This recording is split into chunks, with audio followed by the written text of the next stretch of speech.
कैसे हैं आप? हम देखने जा रहे हैं श्री नुद्दू मूवी अल्लू अर्जुन सर की।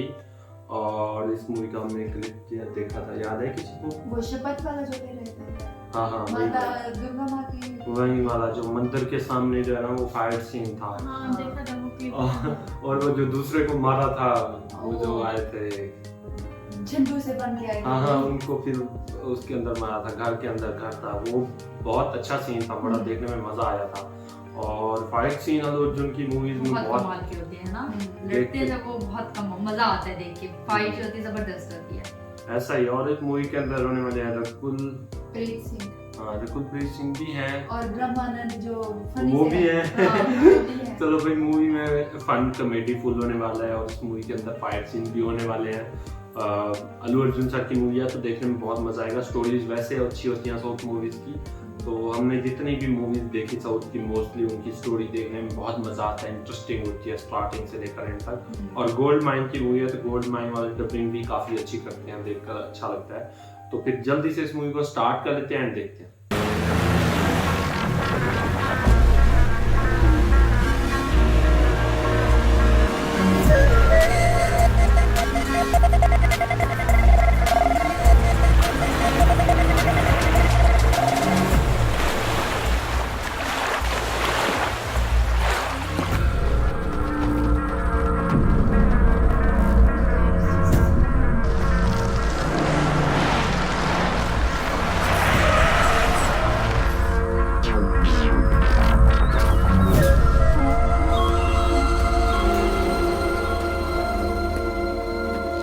अंकल जी, मैं सीएम का बेटा हूँ, नाम तो सुना होगा, विक्रम धनुष। हाँ हाँ, और बताओ यहाँ कैसे आना हुआ? मुझे आपकी जमीन चाहिए। आपके बेटों से बात हो गई है, वो लोग रजिस्ट्रार ऑफिस में हैं। अगर आप भी आ जाते तो। बेटे तो तैयार होंगे ही ना, भला उन्हें इस जमीन से क्या लगाव होगा? मैं जानता था एक दिन वो ऐसा ही करेंगे, इसलिए मैंने अपनी वसीयत कर दी है। क्या कर देना गलती? किस बेवकूफ ने वसीयत बनाई? कोई भी इंसान, आपका बेटा, आपका दामाद, पोता या फिर मैं ही क्यों ना हूं, वसीयत लिखे जाने के बाद आपको जिंदा देखना चाहेगा क्या? वो तो दिन रात यही दुआ करेगा कि हे ऊपर वाले इस बुढ़े को उठा ले। हर दिन आपके टपकने की दुआ करेगा। अब बताइए, आपके जीते जी हम सब अय्याशी कैसे करेंगे? आपने सिर्फ मेरा नाम ही सुना है, मेरे बैकग्राउंड के बारे में कुछ नहीं जानते। अपने बैकग्राउंड पे इतना मत इतराओ बेटे, मेरा बैकग्राउंड भी बहुत कड़क है।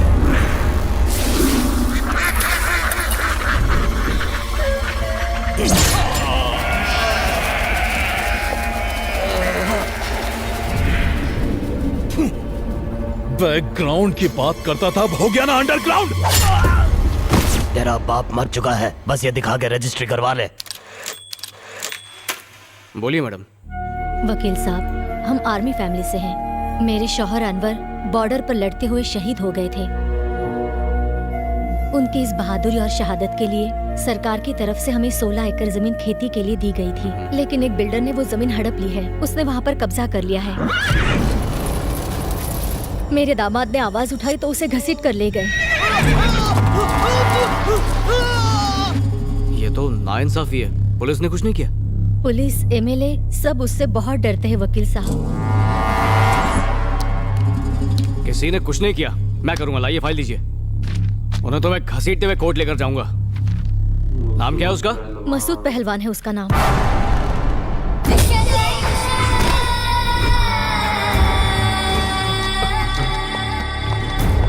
ये लो अपनी फाइल। देखो बहन, मसूद के खिलाफ मैं ही क्या शहर में कोई केस नहीं लड़ेगा। मुझे माफ कर दीजिए। हम बहुत उम्मीदें लेकर आए थे। देखिए मैं कुछ प्लीज भाई साहब, मेरे शौहर को बचा लीजिए। एक ऐसा वकील है। उठो बहना, तुम्हारी मदद सिर्फ श्रीपति ही कर सकता है। कोर्ट जाना उसे पसंद नहीं, बहस करना उसकी आदत नहीं, पर वही आपकी मदद कर सकता है। अदालत के अंदर जाकर उसने आज तक एक भी केस नहीं जीता है, पर अदालत के बाहर कभी हारा नहीं। और इसकी वजह है उसका बेटा, जिसके नाम से दहशत भी कांपती है। जहां पर इंसाफ दम तोड़ देता है, वहीं से उसका न्याय जन्म लेता है। वो अदालत के फैसले के लिए नहीं रुकता, सीधा सजा देता है। एक बार उसने केस अपने हाथ में ले लिया, फिर सामने सीएम हो, पीएम हो, आईएएस हो, कानून तोड़ने वाले की कमर तोड़ के उन्हें अपाहिज कर देता है। समाज का रखवाला है वो।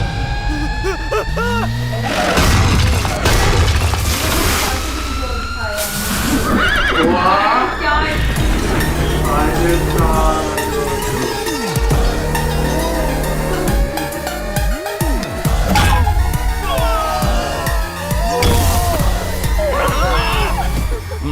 घबराने की कोई जरूरत नहीं। मेरे बेटे की एंट्री मतलब इन बदमाशों को डिसेंट्री।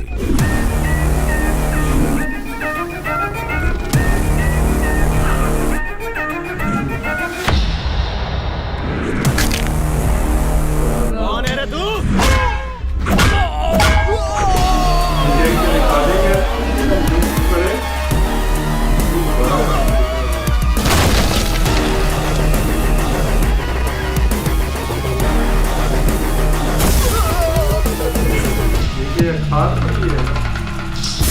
ब्लैक कर देते हैं ना।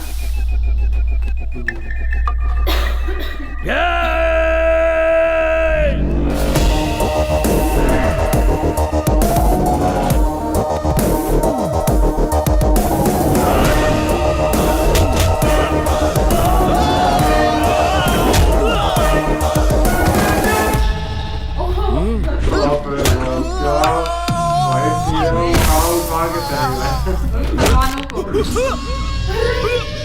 खुद को ही मार दिया। सीन है थोड़ा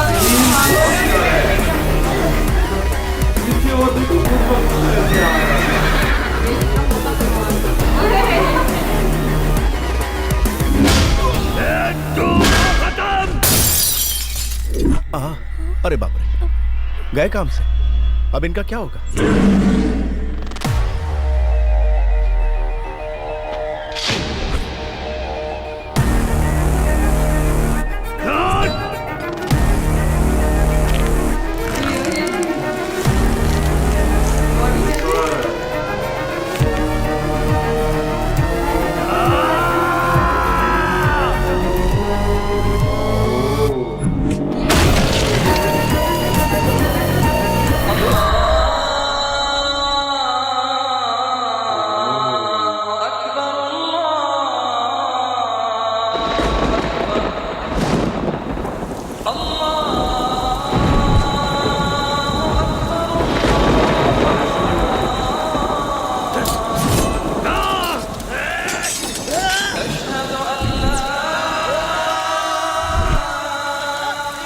भैया, इन लोगों के दिल में अल्लाह का खौफ बिल्कुल नहीं है। वो मार देंगे उसे।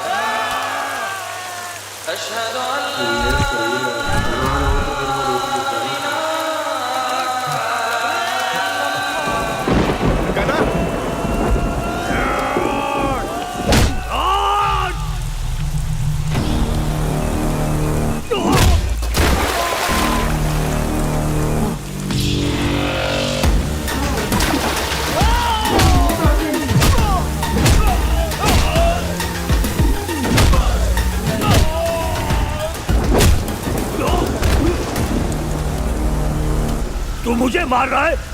जानता है मेरा नाम क्या है? तेरा जो भी नाम, ये सही है। क्या तू खुद को बचा पाया? क्या खुद को पिटने से रोक पाया? तूने जो पाप किए हैं उसका बिल तुझे ही भरना होगा। दर्द और जख्म नाम या बैकग्राउंड के मोहताज नहीं होते। हर ना इंसाफी का मुंह तोड़ जवाब दूंगा, और जो कानून तोड़ेगा उसे तो मैं।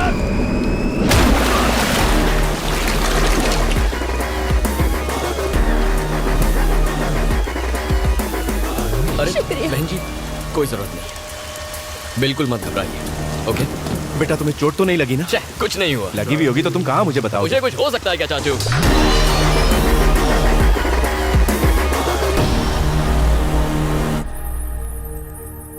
जयप्रकाश, तुमने अपने लोगों का भला करने के लिए और गांव में विकास के काम शुरू करने के लिए नौकरी से वॉलंटरी रिटायरमेंट लिया। I am so proud of you. कैसे आना हुआ? उमापति, मेरा जो अनुभव है मैं पूरे गांव को उसका लाभ देना चाहता हूं, पर आए दिन हो रहे कत्ल को रोकना मुश्किल हो रहा है। मुझे उम्मीद है सीएस होने के नाते तुम मेरी मदद जरूर करोगे। क्या कहा? कत्ल? कौन करवा रहा है? विक्रम धनुष। कल उसने इनके पिता को मार दिया। पता नहीं ये खून खराबा आखिर कब रुकेगा। आखिर उसकी प्रॉब्लम क्या है? इसे देखिए, यहाँ हरे रंग में ये खेती की जमीन है, 1000 परिवारों के लिए जीवन का आधार है, लेकिन वो लोग ऑयल रिफाइनरीज के लिए यहां पाइपलाइंस बिछाना चाहते हैं। ऑयल कंपनी से करोड़ों रुपए एडवांस में ले चुके हैं और खेती की जमीन खरीदना चाहते हैं। किसान अपनी थोड़ी जमीन सैक्रिफाइस करने को तैयार है। डेवलपमेंट हो तो कोई प्रॉब्लम नहीं, रोड, हॉस्पिटल, स्कूल, एयरपोर्ट बनाओ, कुछ भी। ऐसे कामों से गांव का विकास होता है, आने वाली पीढ़ियों को उससे फायदा होगा। वो तो अपने घर छोड़ने को तैयार है, पर हाँ, विकास का काम होना चाहिए। लोग अपनी जमीन उन कंपनीज को क्यों दें जो सिर्फ अपना फायदा देख रही हैं? अगर हमने उनकी बात मानी तो गांव की मिट्टी, वहां का हवा, पानी सब कुछ प्रदूषित हो जाएगा। दुख की बात तो ये है कि सीएम का बेटा इन सब प्राइवेट ऑयल कंपनीज का हिमायती बना बैठा है। बस इसी वजह से कोई हमारी मदद नहीं करना चाहता। इसमें मैं कुछ नहीं कर सकता। मेरी राय मानो तो उस आदमी से दूर रहो। तुम्हें लगता है सीएम की वजह से लोग चुप हैं? ऐसा नहीं है। असली पावर सीएम के बेटे में है। और तो और तुम यहां पर आए हो, इसकी जानकारी उस तक पहुंच चुकी होगी। वो किंग नहीं, किंग मेकर है। खैर चिंता मत करो, मुझसे जो होगा मैं करूंगा। पब्लिक की नहीं, अपने बारे में सोचो। वैसे अपनी बेटी के बारे में कुछ सोचा है तुमने? हाँ। बिन माँ की बच्ची है, उसकी जिम्मेदारी अब तुम पर ही है। बस कोई अच्छा लड़का मिल जाए।